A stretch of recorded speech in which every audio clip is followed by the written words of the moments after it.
"You are the future." Those were the surprising words from Lewis Hamilton about Lando Norris after the Emilia-Romagna Grand Prix. Stay until the end, only if you want to see Norris's emotional reaction. Subscribe just to stay tuned for the Formula One news no one else explains to you.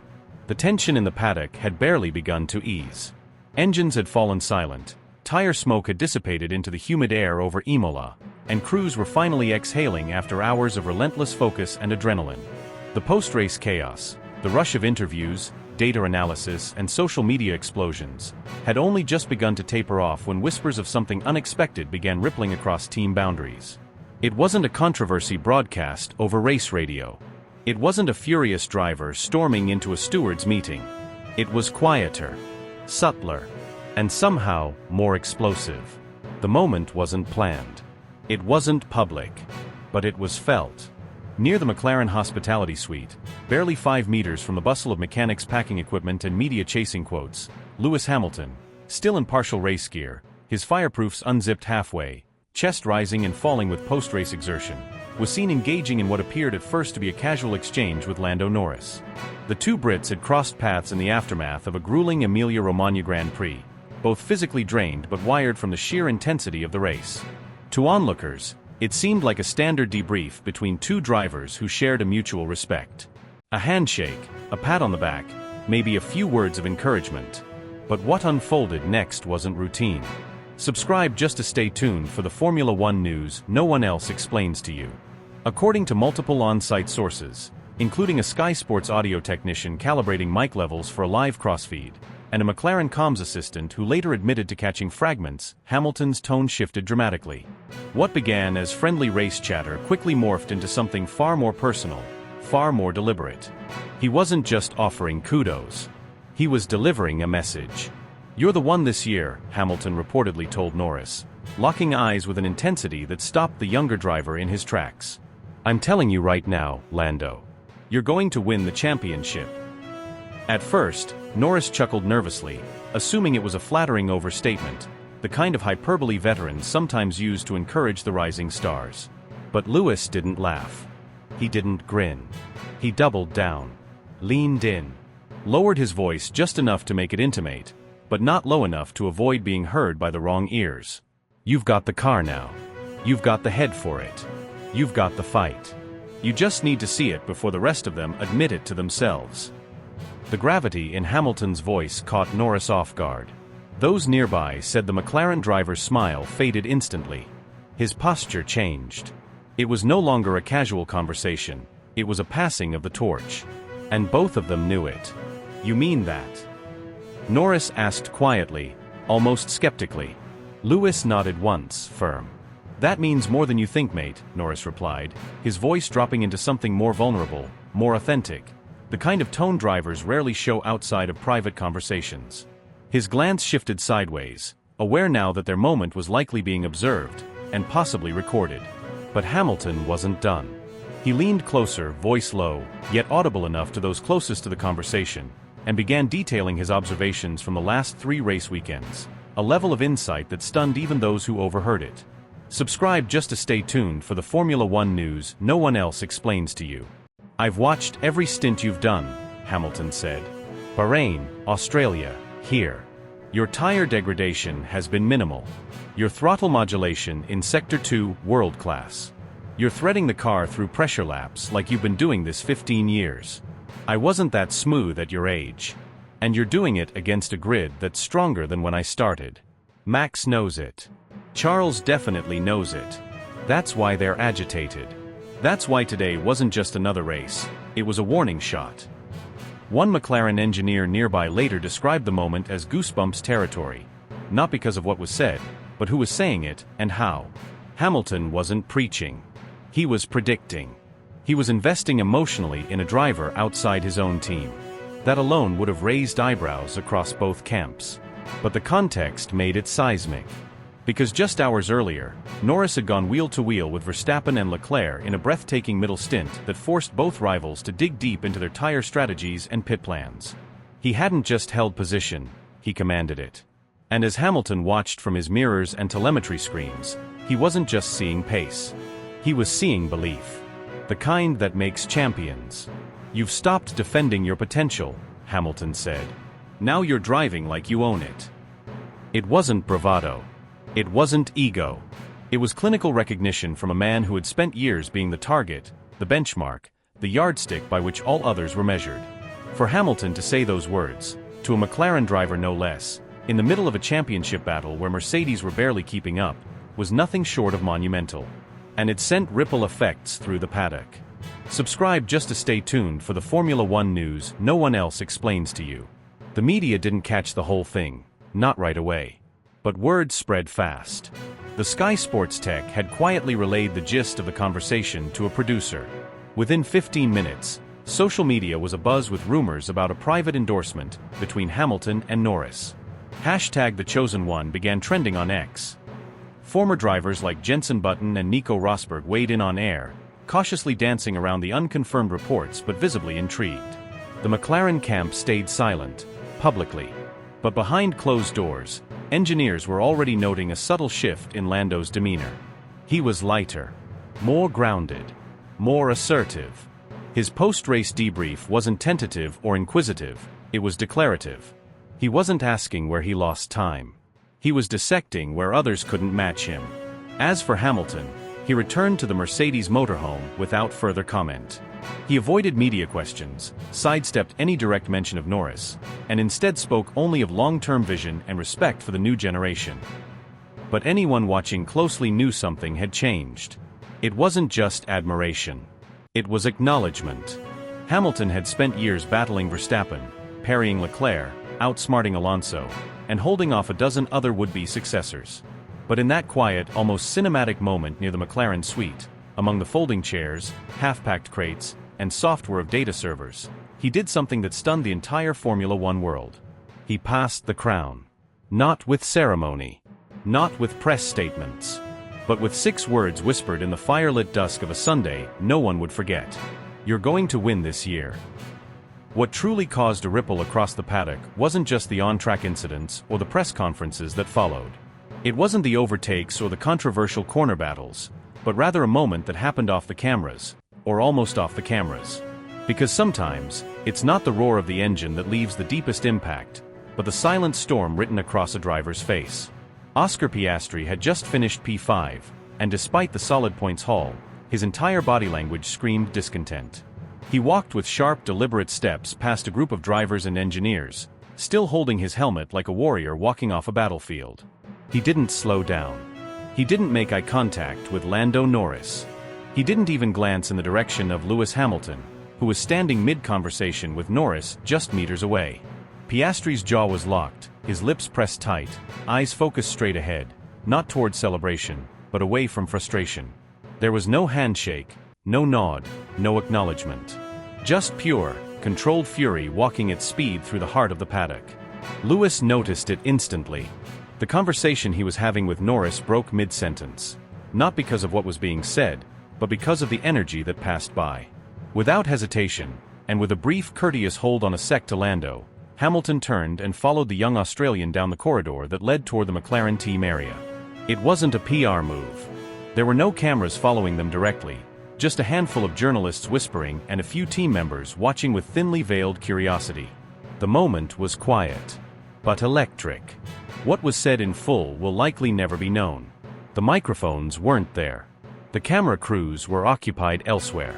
But a McLaren mechanic, stationed close enough to hear fragments, later revealed to a trusted source that Hamilton caught up to Piastri, gently placed a hand on his shoulder to slow him down, and leaned in with just a few measured words.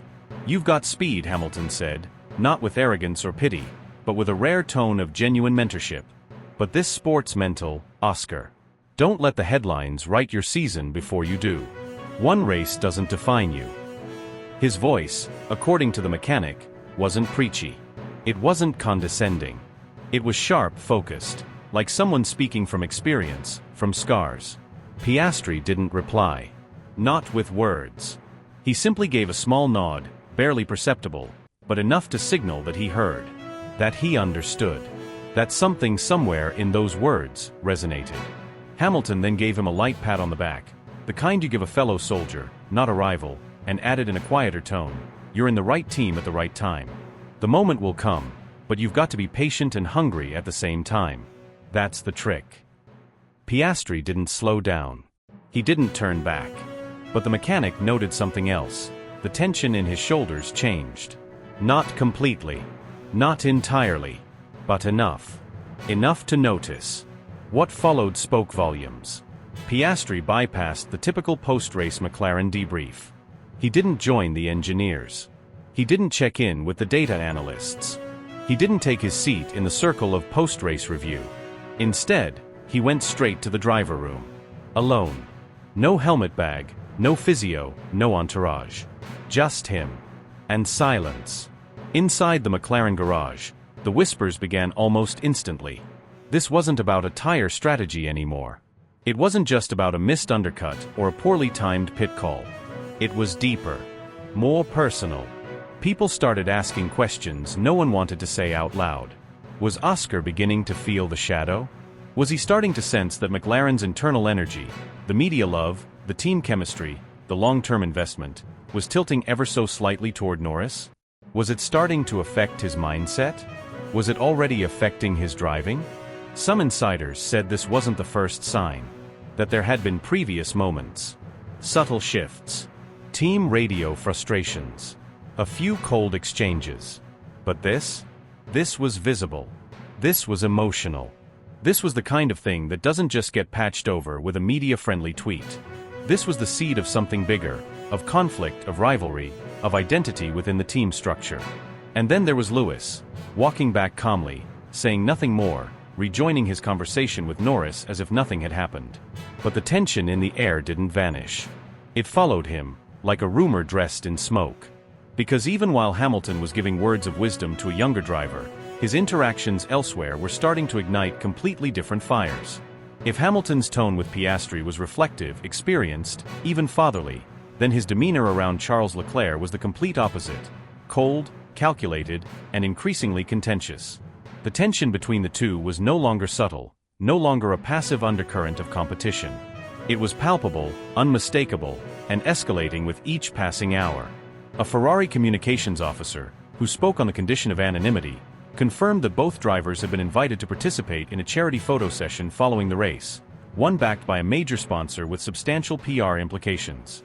Leclerc had already agreed and was waiting at the scheduled location.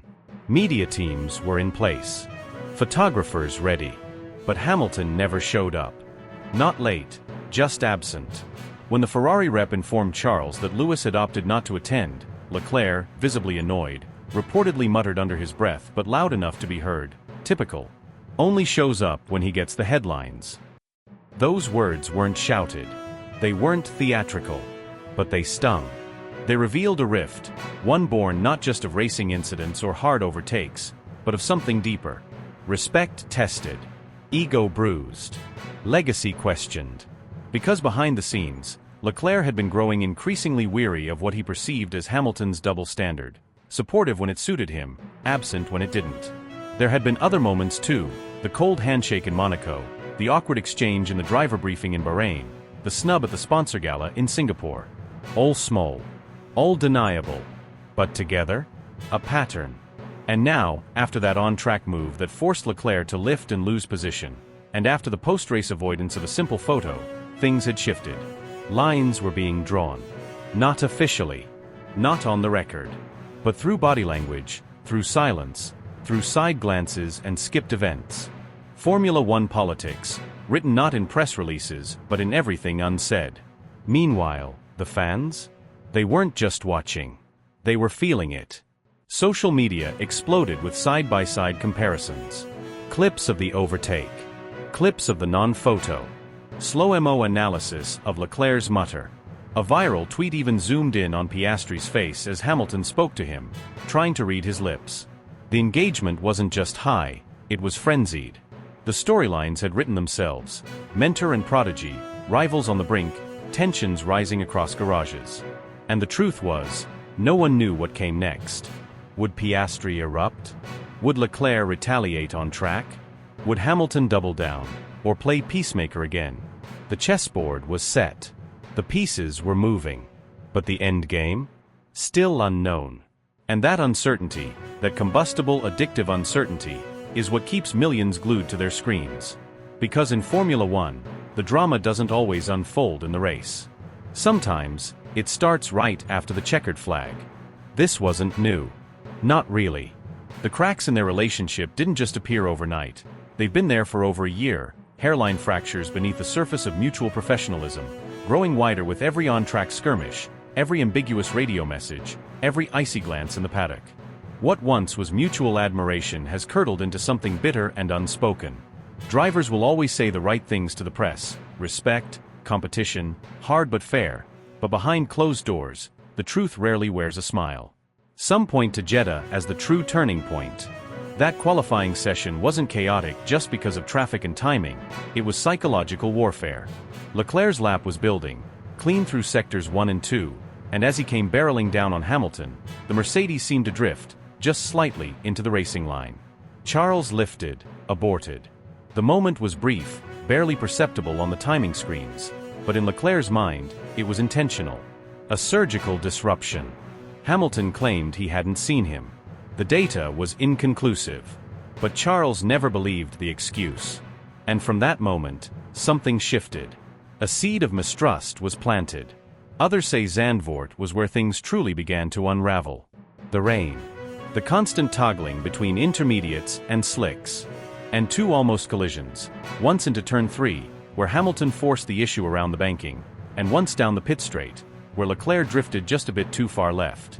Neither incident drew penalties. Both drew fury. The radio traffic was muted, edited, but team insiders said Leclerc's voice trembled with restrained rage. Hamilton, for his part, shrugged it off post-race. Just racing, he'd said. But to Charles, it wasn't racing. It was a message. Fast forward to Imola, and there was no more subtext. There was no need for interpretation. The incident this weekend wasn't vague or up for debate. It was sharp, blatant, and emotional. It was a move that left marks on both cars and on the fragile remnants of civility between them. When Hamilton muscled by, forcing Leclerc inches from the gravel, it wasn't just another overtake. It was an act of dominance, pure and simple. Inside the Ferrari garage, the mood after the race was unlike anything seen this season. Leclerc didn't just sit and simmer. He acted. Not once, but twice, he requested access to Hamilton's telemetry. That never happens. Not unless you're preparing for a protest. Not unless you feel violated. Ferrari engineers exchanged glances. One of them even asked, off-mic, "Are we really doing this?" But Charles didn't flinch. He knew what he was looking for. Braking points. Steering inputs. Throttle traces. He wanted proof that the move wasn't just aggressive, it was malicious. And yet, no formal protest was filed. Not yet. Because Ferrari, under Vasseur's quiet leadership, understands timing. The political cost of going nuclear too early is high, especially when the war has just begun. Instead, they held on to the data. Archived it. Filed it. Because while you don't strike immediately, you never forget. Back at Mercedes, the energy was almost smug. A Brackley insider, someone close to Hamilton's personal team, shared what happened when someone casually brought up the growing tension with Leclerc. Lewis reportedly paused, cracked a smile, and said, "He's rattled. If I were in his shoes, I'd be rattled too." That one sentence has already traveled across every media WhatsApp group in the sport. Journalists were scrambling for double confirmations. Editors were sharpening headlines. Rival teams were reading between the lines. Because Lewis Hamilton doesn't drop lines like that on accident. Not when the cameras are off. Not when the microphones are away. That was a deliberate blow. Hamilton's always been a master of the long game. The political maneuvering. The psychological dissection of his rivals. But this is a different Hamilton. This is a version who's not just thinking about titles and points. He's playing a multidimensional game. One where he's mentoring Oscar Piastri during quiet McLaren dinners, offering technical advice laced with subtle superiority. One where he's dropping confidence boosters to Lando Norris, reminding him he's not the second driver, just the next one.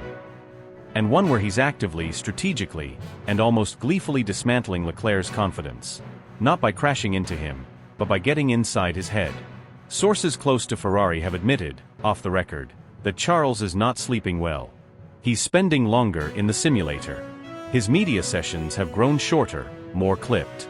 There's a new tension in his mannerisms, a new weight on his shoulders. His trainer has increased meditation sessions. He's wearing noise-canceling headphones even when not around media zones. The pressure is mounting, and Hamilton can smell it. In contrast, Mercedes is thriving in the chaos. Toto Wolff, usually calculated and serious, was seen laughing during the post-race engineering briefing. When asked if he was concerned about retaliation from Ferrari, he reportedly shrugged and said, "They can try. But they'll have to catch us first." That confidence is contagious. The mechanics are moving faster. The engineers are sharper. It's as if the entire team has been galvanized by the tension. Even the other drivers are picking sides. Russell has been careful, diplomatic in public, but reportedly told his trainer in Imola, Charles is cracking. It's visible. Sainz, caught in the middle, is frustrated.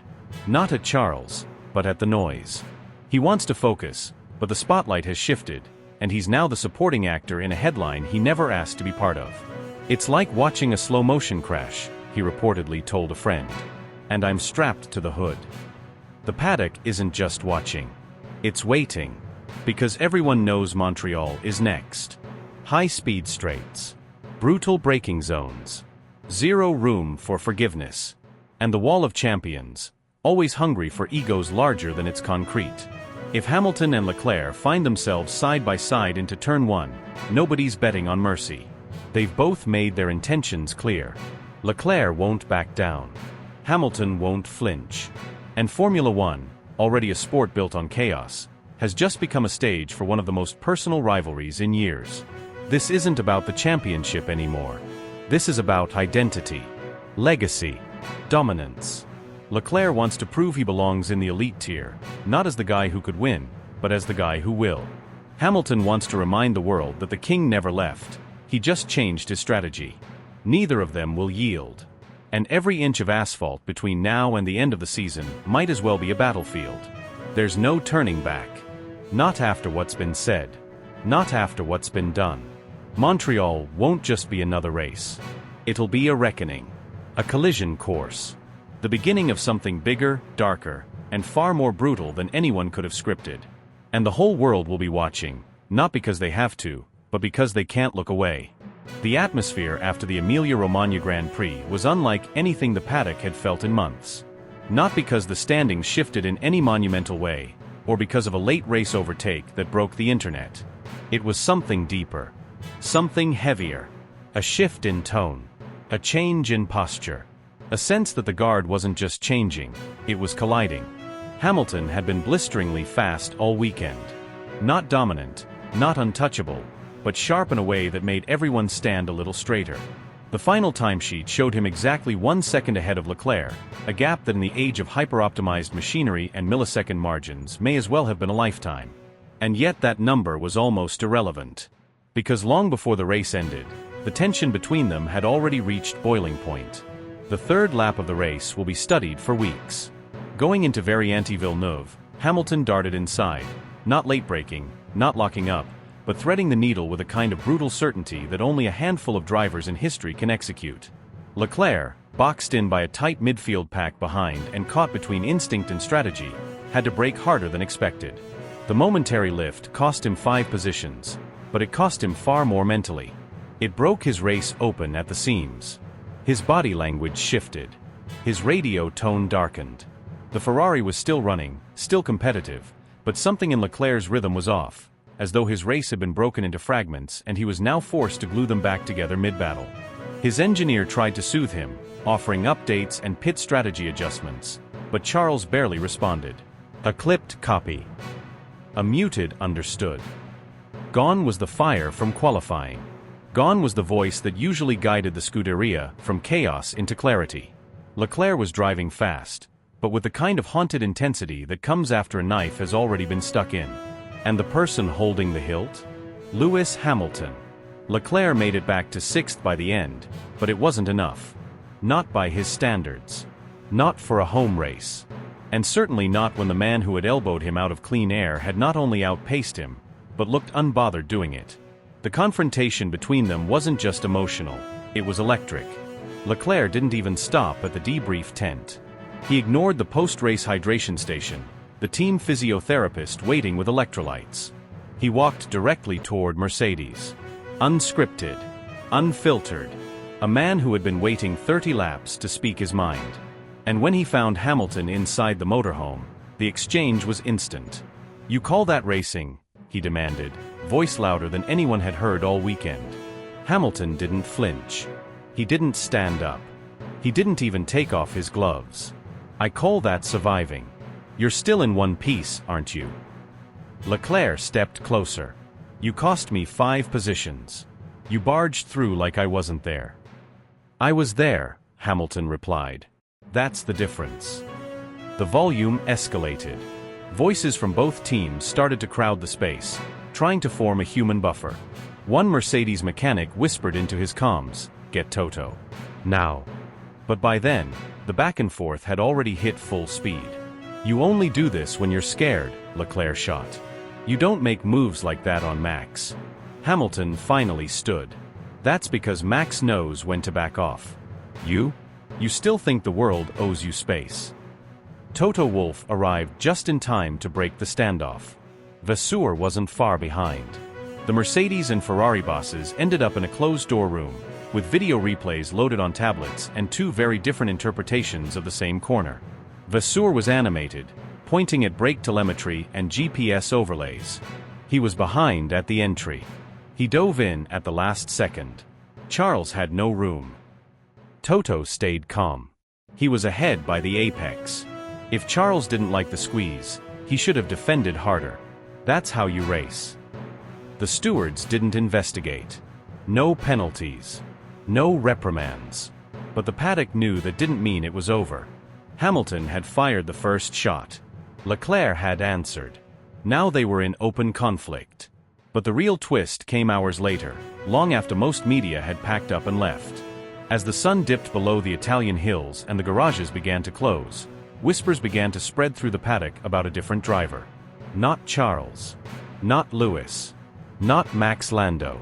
Norris, fresh off another podium, had been conspicuously silent after the race. He fulfilled media obligations, smiled in the press conference, said all the right things. But something about him was different. Colder. Sharper.